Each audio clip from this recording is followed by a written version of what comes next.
hello, citizens and the Grenadines. Hello, Caribbean. Hello, world. Welcome back to another edition of Page Turners Plus. And today we're delighted to have an interview with you, with our guest, Dahlma Llanos-Figueroa, the author of A Woman of Endurance, which you saw us discuss in our last episode of Page Turners Plus. So on the panel today, we have myself, Roll J, and Francine. And to get the conversation started, I will kick off.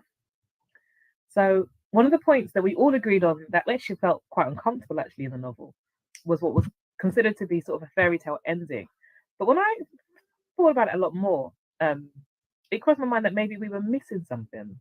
That maybe the story isn't only about this individual woman, Pola, and her experiences, but actually it's quite an elaborate or straightforward, depending on how smart I am, allegory for the people of Puerto Rico more broadly.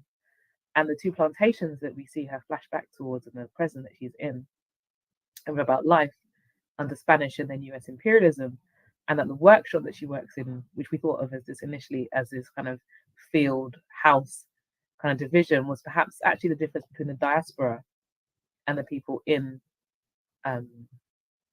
Puerto Rico itself. Is that, do you think, an accurate reflection of what you're doing with this story? Just to jump straight in. Well, frankly, I think that's a wonderful analysis, and if it works on that level for you, it's fabulous. I did not think of it as a fairy tale ending or a Hollywood ending. I choreographed that scene really carefully, and if you go back and look at it, you have Romero on one hill, and you have Josefa on the opposite hill. Romero represents the brutality of the enslaved community, and Josefa represents the protective nature of especially the older women on that plantation. And the slave quarters, or where Pola and Simon go into their cabin, is in between the two and lower than the two. So for me, that choreography means that conflict between the protectiveness of the Black community and the aggression and brutality of the slave institution is going to continue acting upon them even after they're married. They are not free. And even if they were free, those two poles continued then and continue now in terms of the power of the society and its representatives and the nurturing that we can get from our own community. And they are in the center. A number of people have read it as a happy ending. And to a certain degree it is, because I want to tell the story not told. And we are often in slave narratives told about how the enslaved people were victims, how they were powerless, how they were unable to stand up for themselves. And I wanted to give them agency. I wanted to give them all the positive qualities that any human being has. And so there is celebration, there is support, there are all those qualities that we give to a complex white society existed within our own society, but we're never told that. We never see Black enslaved people having any kind of power. And so Josefa, Celestina, and Pastora do have keys, because without them, Missy Filomena could not run that plantation, right? Mm. And the enslaved people would not have survived, because Rufina takes care of their physical body. She's the healer. When something goes wrong, she is the one who knows what to do about physical healing. Josefa knows a lot about emotional and psychological survival. and Pastora, who's the cook, makes sure that some of that good food gets down to the folks. So I wanted to show that we did have powers, maybe not the kind that's obvious in our society, which insists on this kind of macho aggressive power, but it was a very quiet power that employed their African heritage. And so when they needed to get rid of someone, they didn't have to shoot them. Right? There were other ways of taking care of collaborators and traders. And so one of the things that when I sit down to write, and I don't know if you know that this is the second book in a series. So when I sit down to write all of my books, there are things that carry through and characters that move from one book to another. And so my main thrust is to tell the story not told. Okay, so that's why I'm telling it from the woman's point of view. That's why we have women of all ages. That's why we have people who are within really the lens in this book is the Black community. And I have gotten comments about how the white characters are not fully developed. Well, I didn't want to fully develop them because they got their book, they got all their books. So what I wanted to do was show it from a Black female perspective, which we are told was the weakest member of that society, right? Black women had less power, less ability than Black men because Black men did the work. So they were more valuable to the masters, right? And so the women were supposedly at the very bottom of that totem pole. Well, I wanted to turn that upside down and show the strength that comes from not just the women, but the older women who have had experience and can help the younger captives maneuver this so violent and brutal and alien society. Thank you so much for that answer, number one. But also, my sincerest apologies for all the Caribbean people watching who are horrified by my lack of broadsy-upsy.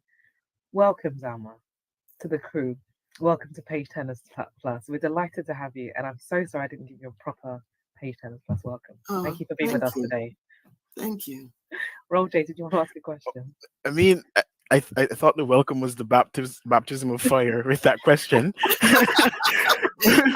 But it's a good question, though. Yes, I just wanted to build on something you said in your answer, where you said that you wanted to tell the story that has not been told, or that has not often been told. Right. So the novel is set between 1831 and 1855, and it sort of includes the transportation of Kira from Yoruba land to Puerto Rico.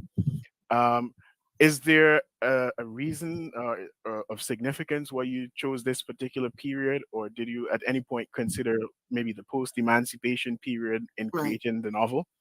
Okay, there are a number of answers to that question. One is that, as I said, this is a series.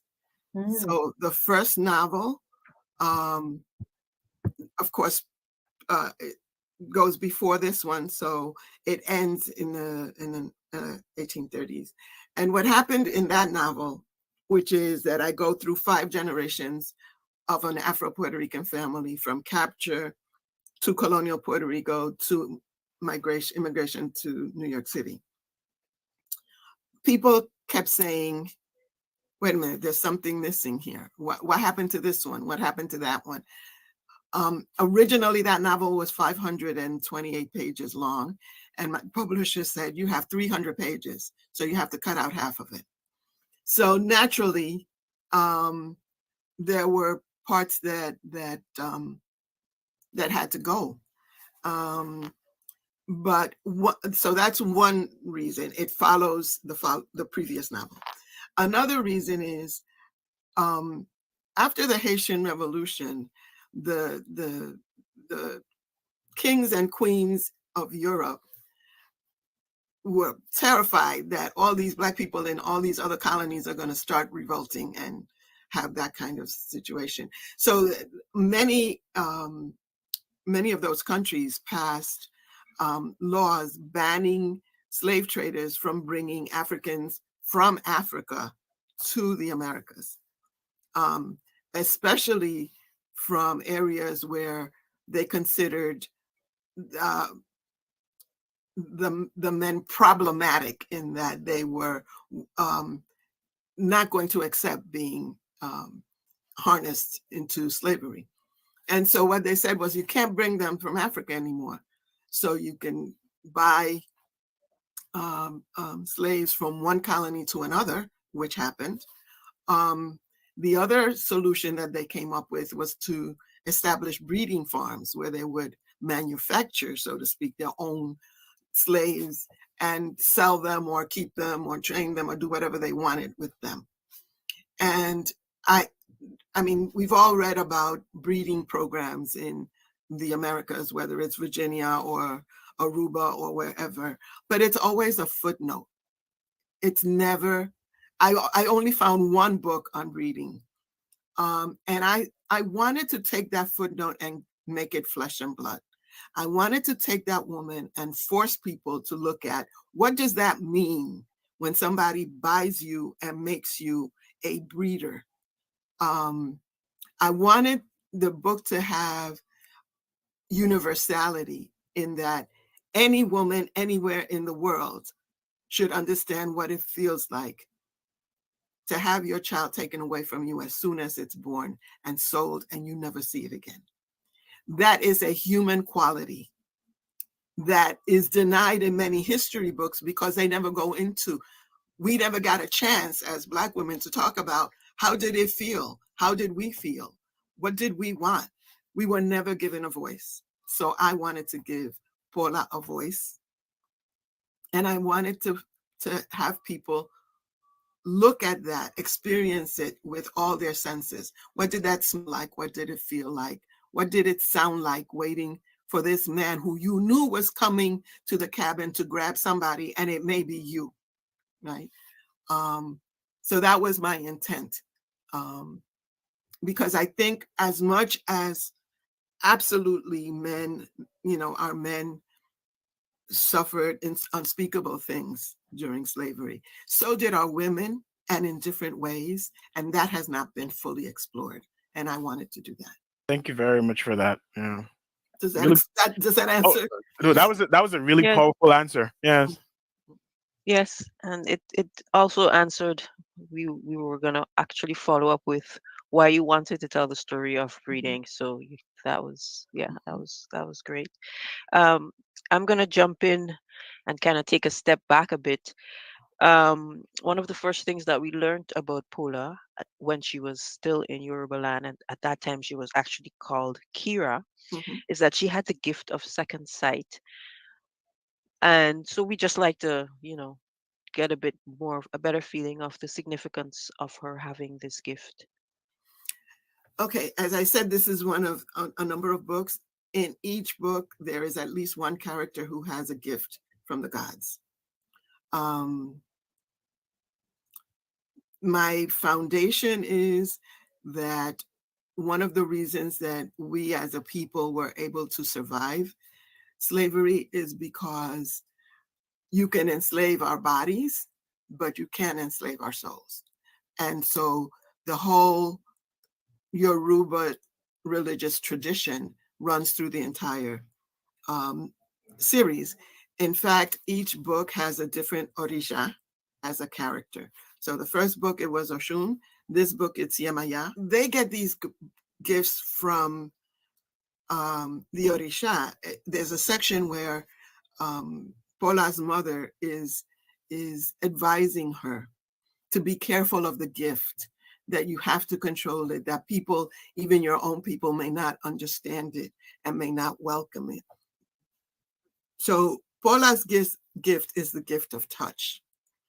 So that is why when people are in trouble, she touches their heart. Or throughout the book, when Chachita was about to die, and she had to call on Paula had to call on Yemaya, she was holding this child through this whole thing to make sure that the goddess was responding to her pleas to save this child, right? So for her, for Paula, it is a gift of touch that comes from the mother, and very clearly the mother. Yemaya represents motherhood and protection, and Paula has that. She doesn't know she has it, but she hasn't lost it. She renounced it in order to survive Middle Passage, but Yemaya is there from the beginning to the end of the novel. I know there was a question about the boys, the spirit boys, who are also there from beginning to the end of the novel. Whether Paula knows it or not, whether the reader knows it or not, eventually you find that these are, Yemaya's missives that have, guided her and followed her in this journey to healing. Okay, thank you. Dahlma, one of the things I really loved about this novel is, well, there are a couple of things that I really loved. I'm glad you loved it. No, I did. I just thought it had so much to say about so many things, and what you said about wanting to tell stories that hadn't been told yet. I read that. And one of the things that you picked up, there were two things that I particularly pick up. I'll do one now because there are other people who have questions too. There's the mental health of the enslaved. So it's a kind of a central theme of the model, how they cope, of the novel. Excuse my English not coming out. The novel, how they cope with grief, how they have an emotional life.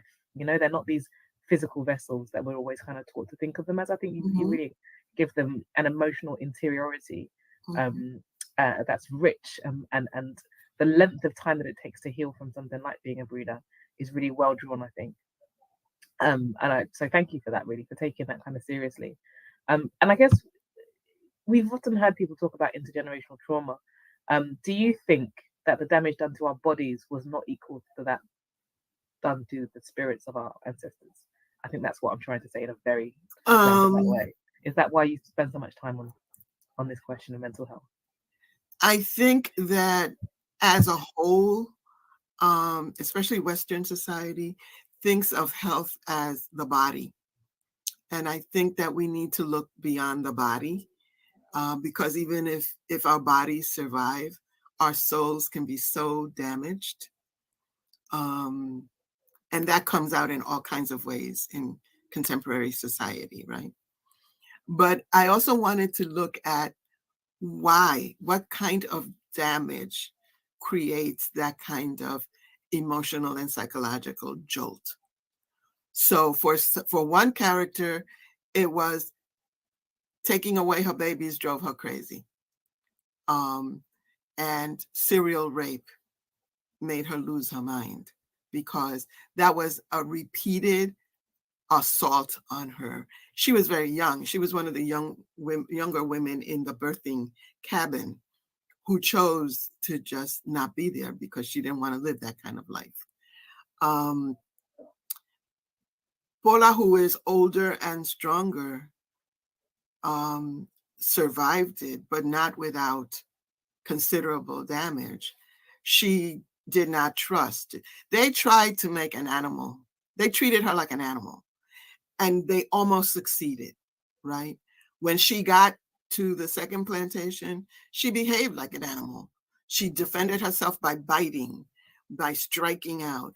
When they wanted her to join the other people, she would not sit with her back exposed. She'd rather sit with her back to a tree, which was going to make it bleed and hurt. But at least she knew she wasn't going to be attacked from that direction, right? So what she had to do was learn how to be human again. She had to learn how to trust. She had to learn how to love. She had to learn how to help someone else, how to put herself in someone else's shoes. And that was a long trajectory. I really had to think about what are the steps to healing? What are the things that you have to pick up that have been discarded for you to get to this point. So yes, you know, and then you have somebody like uh, uh, Celestina, who has a whole other kind of madness going on, right? I'm whiter than the white people. Why should I be here, right? Or Leticia La Loca, who just didn't want to be Black, and she'll do anything not to be Black. So to me, that's all different levels of mental illness and madness. And Paula was the lucky one who was able to heal her way back. Thank you so much for that answer. I think it was such an important thing to think about, people being able to heal in that time, because if Caribbean people are anything, it's survivors. And if we can survive, it's because we learn how to heal under the most difficult of circumstances, Absolutely. isn't it? And if they hadn't healed, we would not be here. So That's a very true point. I'm liking the transitions that Kessie was setting up for me, because I wanted to address sort of like the aspect of community and the restoration of humanity, or the presentation of humanity. And I think you, before you go on, I have yes, to tell you, I am so glad to see you here, oh, because I am so tired of people saying I write women's books. No, I write people's books, and from a woman's point of view. So I'm very glad that you can connect with it. So go ahead. oh yes. So yes, so in the blurb of the novel as well, you mentioned that you wanted to show the community and show the humanity among the enslaved population of Puerto Rico. And so I was wondering, in sort of juxtaposing the cruelty of some of the enslaved people with the love and tenderness, for example, that Tia Josefa demonstrated. Did you what did you want to accomplish by showing sort of like both sides of the coin, in terms of the tenderness and the cruelty? And to add to that, I was wondering if you've ever gotten feedback from anyone, particularly those people who wanted you to develop the white characters more, as to whether it sort of reinforced the point that it wasn't only the white slave masters who were cruel in slavery. Because I know in the reparations argument, a lot of people say, well, it wasn't just the European colonialists who did it. So I was wondering if that point came up at any point in your discussions with others on your novel. Luckily, no, that did not come up. Okay. Although I have learned to be very diplomatic. I want, my primary goal is to show us as complete human beings, because the only way that slavery, whether back then or some of the racism that we see today, the only way that can survive is if you've convinced yourself that that individual is not a real person. They don't have the same feelings and concerns that I do, right?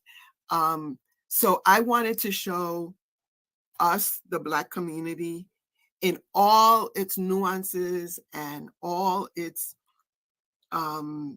traits, positive and negative. I wanted us to be an encapsulated humanity. So we have everything. We're not all wonderful, protective people. We're not all self-haters. We're not all collaborators. We're not all virginal vessels, right? We are collectively everything that is human. The question is, how do we deal with that? How does the community deal with a collaborator? How does the community deal with a self-hater? How does a community deal with someone who is so damaged that they're almost at an animal stage? Well, what you do is not cage them up. What you do is teach them how to reclaim their humanity.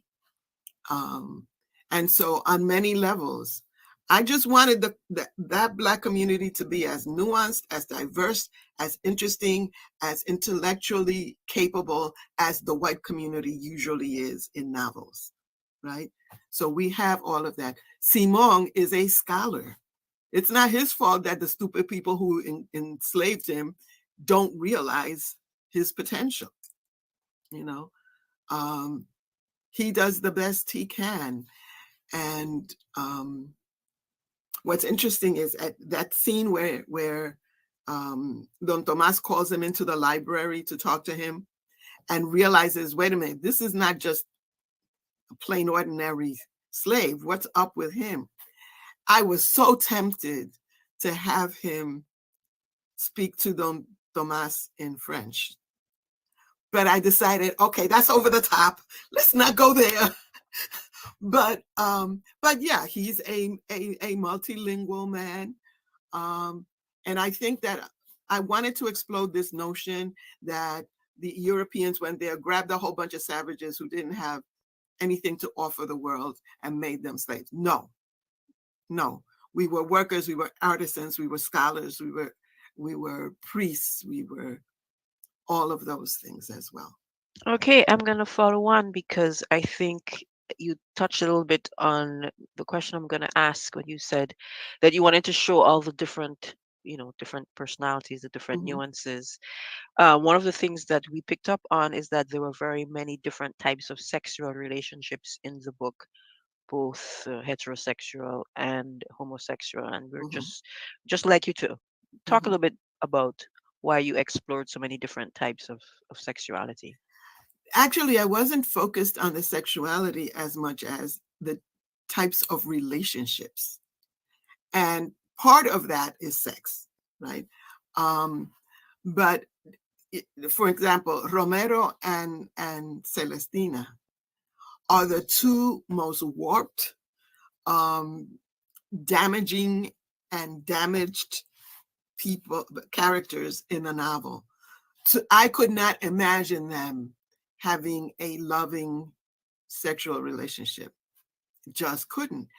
They are both people who are so used to inflicting pain on other people that I could not imagine them having a loving relationship. So that defined them. Then you have, oh my goodness, it's hard when you have like 26 characters to remember all of them. But the gay partners, the two women, the lesbian women. Lupe and Paquita. There you go. Thank you. Lupe and Paquita. They were like very quiet and discreet, and they had their thing going, and it was fine. Up until the time Romero decided he was going to mess with one of them. Then she turned fierce, right? So I wanted to show that aspect of a very private, quiet, in this case, implied sexual relationship that stays that way until it is threatened, and then it will do whatever it needs to protect, for the couple to protect itself. So it was more in terms of my thinking, okay, if I'm going to say all these people represent humanity, then they are all sexual people. That's part of their lives. And what would that look like for the different personalities involved? In terms of Fela and Don Tomas, someone mentioned something about that. Their story is fully developed in the first book, Daughters of the Stone. So here it is referred to, and there's an implication that, wait a minute, this is not really a loving relationship, but why is she so acquiescent to it? And why doesn't she fight it? And all those questions are answered in the first book. But just to answer you, Fela arrived, when she was captured, she and her husband were in the midst of a ritual to have a baby when they were captured. But the ritual had already begun. So Fela decided, the only way I will be released from this horrible world is to complete the ritual. And so she lets him basically rape her so that she can have the baby, so that she can move on with her journey, because she wanted to go join her husband with the ancestors. And so that's that story. And the difficult thing about writing a series is, how much do you go back and tell and then interrupt the present story? So that's why her story is kind of bathed in shadows. You kind of know something's not right, but you don't know exactly what. I think following on from that, I'm gonna ask probably my most sensitive question, I suppose, perhaps. All of Um, them are. well, this one, I think one thing that reading the novel, I was really moved by, actually, is the right way to describe it. I was really moved by the sensitivity I thought you showed towards understanding or depicting the depth of the hurt that men can cause women. Like it was really clear that the El Caballo character Mm, was was semi sadistic, and the damage that he and the breeding experience had for Paula, it wasn't something that she was going to get over now that she's in a safe space. right. Like the safety of the new space didn't stop her from being absolutely haunted, Mm, absolutely deformed by the previous experience. And it was going to take years, like years long, day in, day out, week in, week out, month in, month out, seasons and years before she'd be able to have a functional, happy, healthy relationship with a man. mm-hmm, Like that was going to be the depth of the damage caused. And you've talked about the humanity or lack thereof of characters in that space in that time. And I thought what you just depicted it beautifully. I think I've seen relationships like that were abusive, and it felt very real to me. Um, and I guess I wanted to ask why. I think I suspect you might have answered it, but I wondered, using my earlier analogy of Paula being a stand-in for the people of Puerto Rico, and the second plantation being a stand-in for U.S. imperialism, and the workshop being a stand-in for the U.S. mainland, perhaps, or the diaspora. Like, is it possible that your novel suggests that in order for freedom for Puerto Rican people to be realized in its fullest form, there has to be a reconciliation between men and women? I hope that's not a yes no question. It's supposed to Um, let you. I, I I don't know if it's in the novel, but rather than men and women, I think there has to be a reconciliation between the elite and the rest of the country. And I think as long, just like in the United States, as long as on the island, people don't want to discuss race, that wound is going to be there and festering and will eventually destroy the organism. And so one of the symbols of the novel is the wound, right? From the very beginning, the wound. What happens to the wound? Is it healed? Is it not healed? Is it? And if you look at the cover of the book, you will see that, and that to me is a metaphor. Even us today, in whatever modern progress we may have, no matter how professional we may be, that wound is there, because the minute somebody calls us the N-word, the wound is open again, right?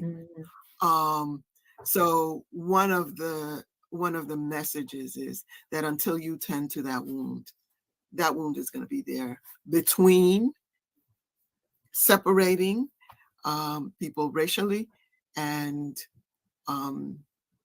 because race has so much to do with class, also economically and on all levels. I think that's the best answer that I can give you.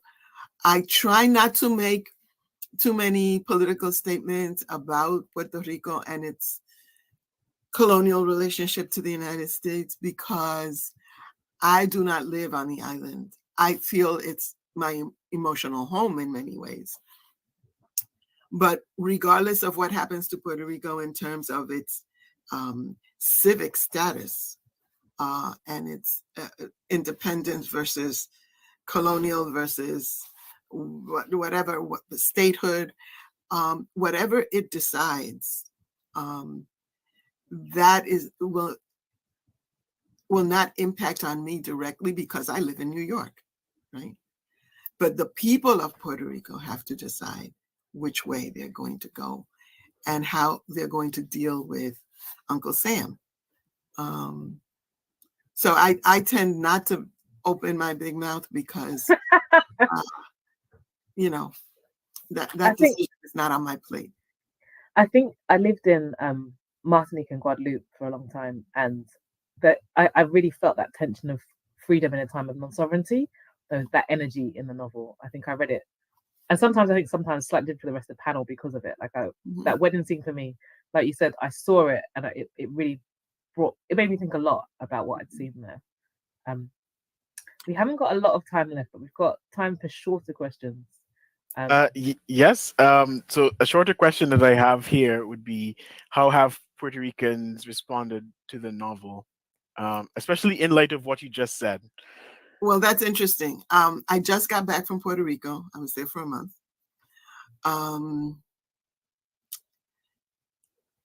Many people had not read it yet. The people who had read it, many of them were from the Black community, and they were surprised that someone who was brought up in New York City and not really part of the island community, that I had tapped into something that needed to be voiced. And perhaps it's easier to voice it in terms of systems. It's easier to voice it from New York than it is Puerto Rico, although there are many Afro-Puerto Rican writers on the island who have been addressing the issue from the 1800s to today. The question is how much promotion is given, right? One of the things that I loved was teaching a creative writing workshop in a historically Black town in Puerto Rico. That was important to me. And I felt the love, I felt the embrace. I think for many people, it's the, somebody finally said it, although, as I say, there are Puerto Rican artists that are doing it on canvas, that are doing it in installations, and they're beginning to go outside the island to show their work in other places. So somebody like Danielle Lind, who was chosen to be part of the Whitney Biennial, it has become internationally seen as the voice of Afro-Puerto Ricans. Right? And there are other artists as well. So I think I am joining artists on the island who are already saying that. On the other hand, there are other people who don't necessarily feel that way. And I feel that it's my job to present my worlds that I create from my perspective. It is not my responsibility to make sure that it coincides with the reader's perspective. This is my perspective. And I'm very glad that there are so many people out there who feel like, oh, this is me, That's my job. That's my job, to put us authentically on the page so that our children, now that I'm a senior, our children and grandchildren don't have to ask, where did I come from? What was going on, right? So that's the short answer. That's as short as I can get. Thank you very much for that. One of the things that we picked up on, I think we all picked up on, is in your use of language in the book. It's written in, I guess we can say, standard English, with of course Spanish being thrown in. Mm-hmm. But we noticed that Rufina's language was different from the other enslaved Mm-hmm. people on the plantation. And is there a particular reason that you chose to make this distinction? Rufina is possibly, with the exception of Josefa, perhaps, although they work in conjunction, but one of the wisest characters in the novel. And in a sense, I modeled her after my grandma because she didn't have a lot of schooling, but something went wrong. She knew she could go out to her garden and find something to help the situation, right? Her knowledge was the knowledge of the earth, of the plants, and so no, Rufina doesn't have great language skills because in her case, she's been on this plantation her entire life. So she has had, there's no reason why she should know the language better, because she lives her life with the Black community, mostly the field workers who get hurt, and she needs to tend to them. Josefa, on the other hand, works in the house, in the big house. So she has to deal with not only the owners, but all the women who come in to get fitted and all of that. So she needs to have linguistic skills that are more advanced. Rufina is dealing with the folks, and she, whatever she thinks comes out in whatever way it comes out. If you were reading the book in Spanish, it would be even more obvious that her use of Spanish was, to put it mildly, a second language. But her linguistic limitations are so outweighed by her knowledge of the world. And when Paula arrives at the plantation, the first person she meets is Rufina. And Rufina says to her, are you going to let them win, or are you going to fight to stay alive? Tell me now so I don't waste my time, you know? And so she has knowledge on so many levels that belies her linguistic ability. It was all going so well. I said I'm going to ask the final question. So well. And it's a two-parter. Okay. Yeah, I never expect a simple question from you. Oh, wow, already? Gosh.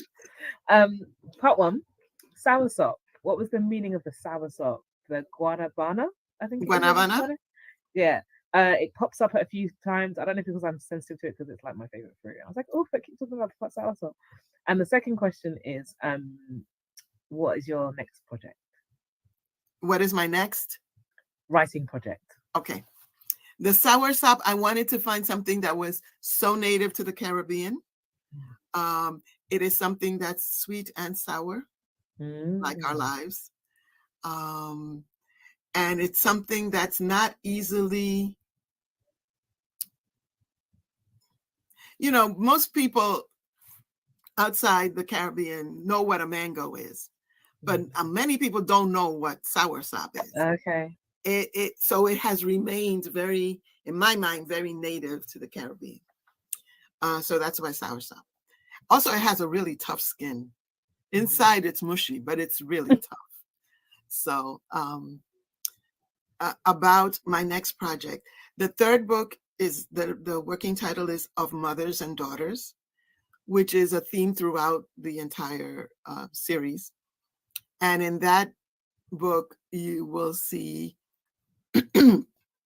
that there are recurring characters. So one of Paula's children will come to claim her.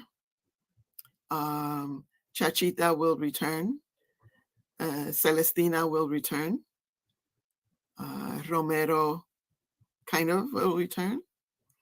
And someone said to me, "Oh, but what about Josefa?" And it's like, you know, Josefa has been in 2 books. She's not like Whoopi Goldberg on Star Trek, where she lives for 800 years. You know, at some point she has to die. So the third book is a continuation of that mother-daughter relationship. And in A Woman of Endurance, you already have Paula finding a surrogate daughter, right? Chachita in the woods. And so what happened to Chachita? Many people have berated me for killing her. And I said, I never said she was dead. You assumed that she was dead. So I've kept a couple of secrets that'll be revealed in book 3. Dahlma, thank you so much for being with us. Thank you for. Oh, sorry. Did you want to have any? No, I wanted to thank you for inviting me. It is the first time that I've done an event in the rest of the Caribbean. And, you know, sometimes it feels like because we're linguistically separated, there is a barrier. But I think that we have so much in common And historically, well, you know, divide and conquer was always the way. But I think we need to start rebuilding bridges and taking a look at what we have in common. Thank you so much. We were really excited to read your novel for exactly that reason. I know that in the review discussion we talked about one of the things that we really enjoyed was the blackness of Puerto Rico and how Caribbean it felt. It felt so familiar. We were like, we know this world. This is us. This is UBU. We won. You know, it's true. All of we are one. So thank you for the novel. Thank you for joining us today and for your time. And all the best for your future projects. And I will look out for book number 3. Oh, thank you. Well, I hope you invite me back. Absolutely. Page turners, thank you. This has been us. I'll be reading from chapter 4. At this point, Paula, the main character, has been captured, has gone through Middle Passage, and is just arriving in the port of San Juan in Puerto Rico. The ship had slipped in between dozens of others that had already dropped anchor or were moored at the harbor. Their masts, a collection of sticks, prodding the low-swung blanket of clouds. As she stood waiting for the non-human cargo to be offloaded, Paula was shocked by the number of people who filled the area below. It seemed that in this place, the market was right on the shoreline, as though the people couldn't wait until the merchants got to the village center to hold sales. But before she could observe much else, a strong jerk on her arm commanded her attention. She was being pulled onto a narrow plank of wood that led from the vessel to the shore. Chained to a line of men and women, she cringed as she imagined one of them slipping and all of them drowning amid the waterlogged, rotting flotsam between the ship and the dock. Decaying food, dead animals, and human waste filled the air with a choking stench. The babble that rose around them as they stood on the pier was deafening. It sounded like no speech Paula had ever heard. The words jagged, grating sounds that attacked the ear. She realized that she was listening to not one but many different languages and recognized an odd word or two of the language of her captors. Their language was as offensive as their behavior. When Paula's eyes fell on the white women in the crowd, they wore long dresses covering them from neck to foot, many pointing into boxes and picking their way through open packages, cloth containers, fruits, fish, metal tools, and figurines being sold right from the waterfront. She noticed that some of the women had straw-colored hair hanging down to their shoulders. They carried little umbrellas and wore round boxes on their heads with thin netting floating over their faces. Paula was reminded of the beaded and colorful masks worn by believers dancing for the gods back home. But these paled in comparison. They were colorless and flimsy. There was nothing ceremonial about the movements of the women who were focused on grabbing and exchanging paper for the objects before them. White men stood waving sticks and gesturing to the black, bare-breasted men who hoisted and heaved roped cargo. From the bridge, they had looked like black worker ants running back and forth around the freight that had already been unloaded. But up close, Paula could see the weariness, the straining bodies, smell the sweat of the laborers who, much like herself, had no time to care for themselves. The line of captives snaked through the harbor crowds and onto an open area full of men in hats who stood yelling and waving their arms, laughing and passing jugs around. She was herded into a corner of the square to wait her turn at the stake in the center, where one captive after another was exhibited to men waving pieces of paper. There was much back and forth, and then paper changed hands and the purchase was dragged away. When it was her turn to stand at the block, Paula was released from her chains, dragged up onto the platform to the pole where she was tethered once again. Mother Yemaya, where are you now when I need you most? Paula closed her eyes. She thought about all that had already been taken from her.